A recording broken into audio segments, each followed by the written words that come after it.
नमस्कार दोस्तों, मैं शिवपाल सैनी फ्रॉम सरस्वती बाल विद्या मंदिर सीनियर सेकेंडरी स्कूल किशोरपुरा डहर उदयपुराटी। दोस्तों, आज हम अध्ययन करेंगे टेंस पार्ट का। कई विद्यार्थियों की मांग थी, कई विद्यार्थियों ने मुझे लिख के बताया है कि सर नोटिस तो पढ़ा रहे हो, इससे पहले थोड़ा सा टेंस के बारे में बता देते तो अच्छा होता। इसलिए सभी विद्यार्थियों की सुविधा के लिए वाक्य निर्माण से पहले मैं थोड़ा सा पार्ट टेंस का पढ़ा दूं, ताकि विद्यार्थियों के वाक्य बनाने में, उनको लर्न करने में किसी प्रकार की कोई प्रॉब्लम ना हो। इसलिए दोस्तों, आज का हमारा टॉपिक होगा टेंस। दोस्तों, टेंस को सिंपली बोलते हैं काल, अर्थात समय। दोस्तों, टेंस एक वर्ब का नाम है जो हमें हमारे एक्शन को अलग अलग समय में होना बताती है। जो समय अब चल रहा है ये भी हमें टेंस बताता है, भविष्य में जो समय चल रहा होगा ये भी टेंस बताता है, और जो आज तक बीत गया इन सब का अध्ययन हम टेंस पार्ट के अंतर्गत करते हैं।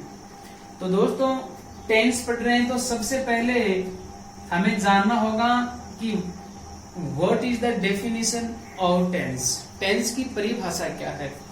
तो दोस्तों, हमें सबसे पहले टेंस की डेफिनेशन पढ़नी है। हम डेफिनेशन पढ़ेंगे और मैं उम्मीद करता हूं आप भी इसको नोट डाउन करते जाएं, साथ साथ लिखते जाएं, ताकि आपको भी याद हो जाए, आपको भी इसका बेनिफिट मिले।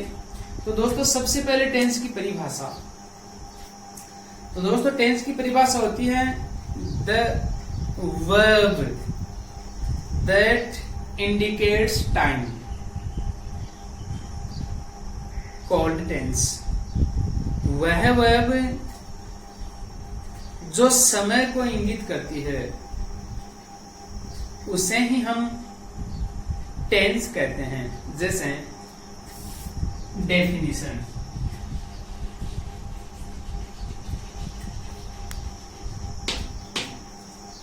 परिभाषा। तो दोस्तों, इसकी डेफिनेशन होती है द वर्ब दैट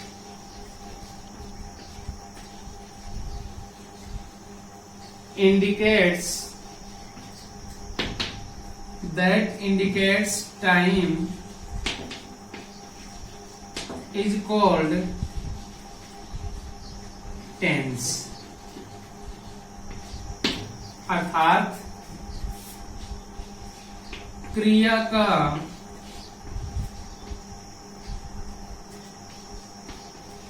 वह रूप जो समय दर्शाता है उसे टेंस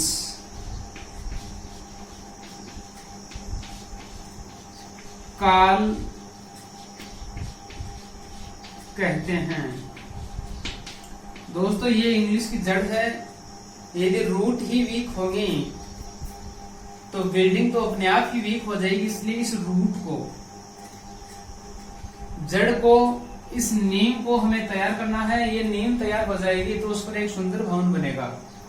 इसलिए हम किसी चीज को रटने के बजाय उसके फैक्ट्स को क्लियर आउट करते जाएं, ताकि हमें सेंटेंस बिल्डिंग में किसी प्रकार की कोई समस्या ना हो। तो दोस्तों ये है टेंस की डेफिनेशन। तो डेफिनेशन हो जाएगी द वर्ब, वह क्रिया दैट इंडिकेट्स, जो दर्शाती है, इशारा करती है टाइम, किसके बारे में, टाइम के बारे में, इज कॉल्ड टेंस, इसे ही हम टेंस कहते हैं। तो दोस्तों ये याद करना है, पहले हिंदी में याद कर लो, फिर इंग्लिश में याद कर लो।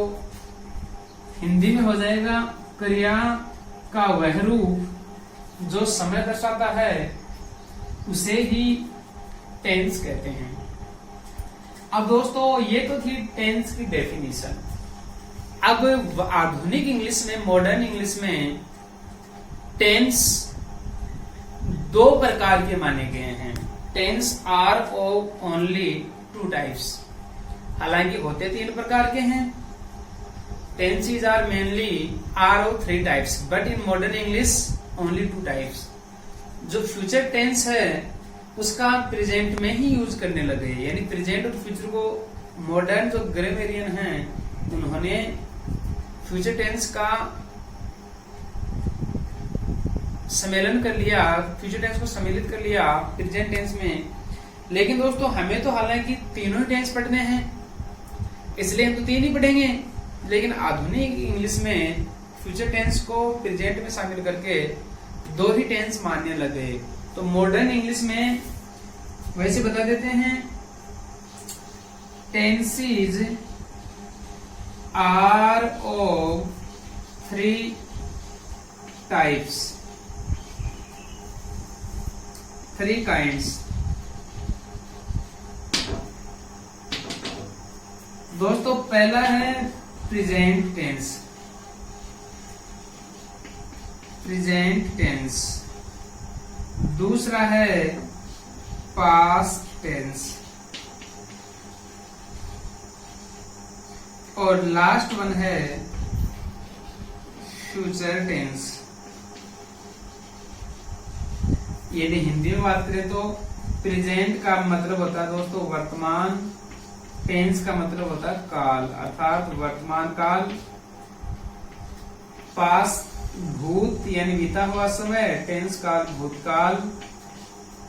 फ्यूचर भविष्य, भविष्य नहीं, भविष्यत काल। इस प्रकार दोस्तों मुख्य रूप से टेंस जो है वो 3 प्रकार के हैं। But in modern English, but in modern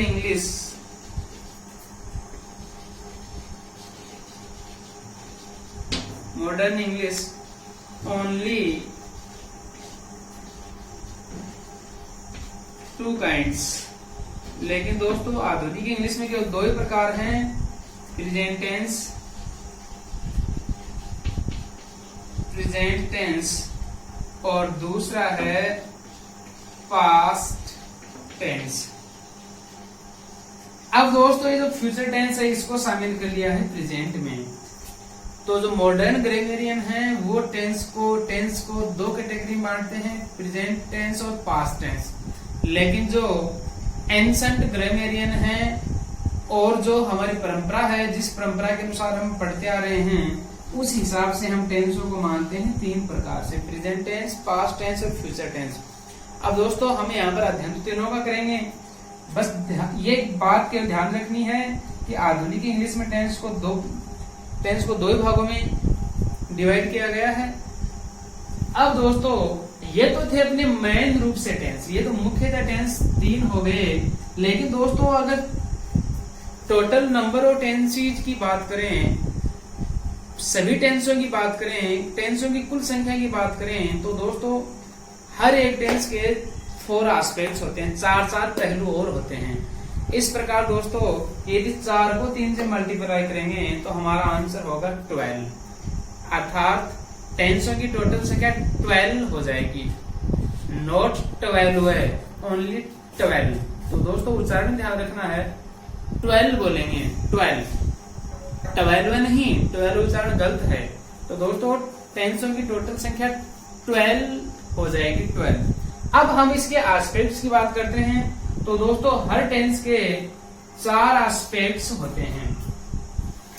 दोस्तों मैं आशा करता हूँ ये चीज आपको समझ में आई होगी। अब हम इसके एस्पेक्ट्स की बात करेंगे।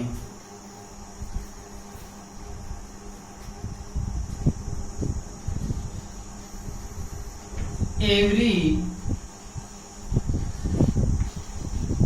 Tense has 4 aspects. एस्पेक्ट्स होते हैं दोस्तों पहलू। हर टेंस के 4 एस्पेक्ट्स होते हैं, यानी हर एक टेंस के 4 और एस्पेक्ट हैं। पहला एस्पेक्ट है इंडेफिनिट। इंडेफिनिट पहला है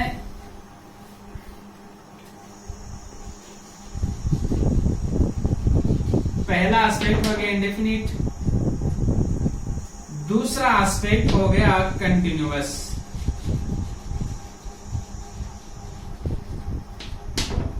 तीसरा एस्पेक्ट हो गया परफेक्ट। और दोस्तों लास्ट एस्पेक्ट जिसमें इन दोनों को मिला दिया गया है, परफेक्ट कंटिन्यूअस। इस प्रकार से दोस्तों हर एक टेंस के 4 एस्पेक्ट्स और हो गए। इसको दोस्तों हम सिंपल भी बोलते हैं, इसको प्रोग्रेसिव भी बोलते हैं। अब दोस्तों जो सिंपल एस्पेक्ट है ये किसी काम को होना दर्शाएगा। भाई कोई काम हो रहा है लेकिन ये कब से हो रहा है ये इसमें पता नहीं चलेगा। दूसरा जो कंटिन्यूस है ये कार्य की कंटिन्यूटी को दर्शाएगा कि कार्य लगातार हो रहा है, लेकिन काम कब से हो रहा है और कब रुकेगा इस चीज का पता इसमें भी नहीं चलता। और दोस्तों तीसरा है परफेक्ट पार्ट। इसमें काम कब से शुरू हुआ इस चीज का तो पता नहीं चलता, लेकिन वर्तमान समय में यानी किसी निश्चित समय में कार्य समाप्त हो चुका होता है। इस चीज का कार्य की एंडिंग का, समाप्ति का पता इस टेंस में चलता है।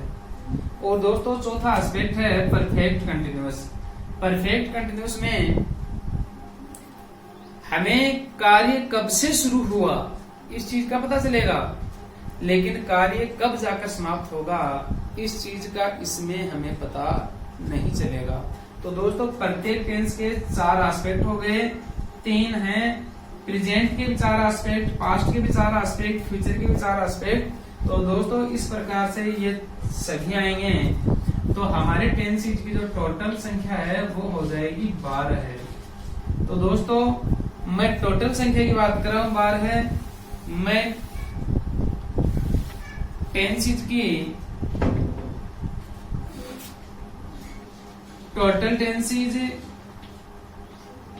12, लेकिन दोस्तों यदि मैनुअली बात करें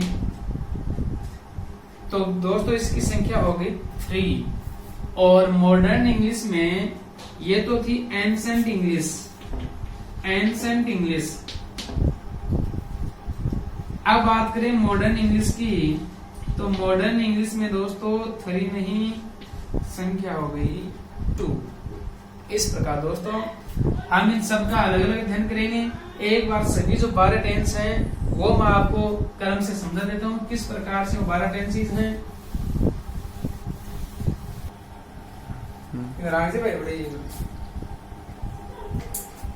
तो दोस्तों हम क्रम से पढ़ लेते हैं जो 12 टेंस हैं वो। तो दोस्तों नंबर 1 पर आता है present indefinite. Present indefinite tense. दोस्तों नंबर 2 होगा प्रेजेंट कंटिन्यूअस टेंस। नंबर 3 होगा प्रेजेंट परफेक्ट टेंस। नंबर 4 होगा प्रेजेंट परफेक्ट कंटिन्यूअस टेंस। इस प्रकार दोस्तों हमने प्रेजेंट टेंस के चारों पार्ट पढ़े हैं। इसी प्रकार पास्ट टेंस के भी यही चारों पार्ट होंगे। प्रेजेंट की जगह पास्ट वर्ड यूज में लेना है, जैसे पास्ट। अब दोस्तों एक नंबर से ले आओ indefinite tense, past indefinite tense,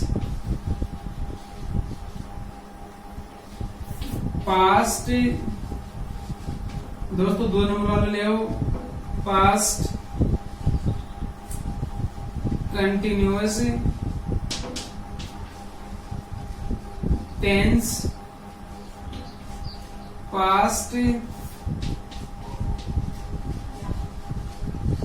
perfect tense, और लास्ट वन है पास्ट परफेक्ट कंटिन्यूअस टेंस। इस प्रकार दोस्तों ये पास्ट वाला भी हो गया। लास्ट है future. Future indefinite, future indefinite tense, future continuous tense, future perfect tense, और लास्ट है friends future perfect continuous tense.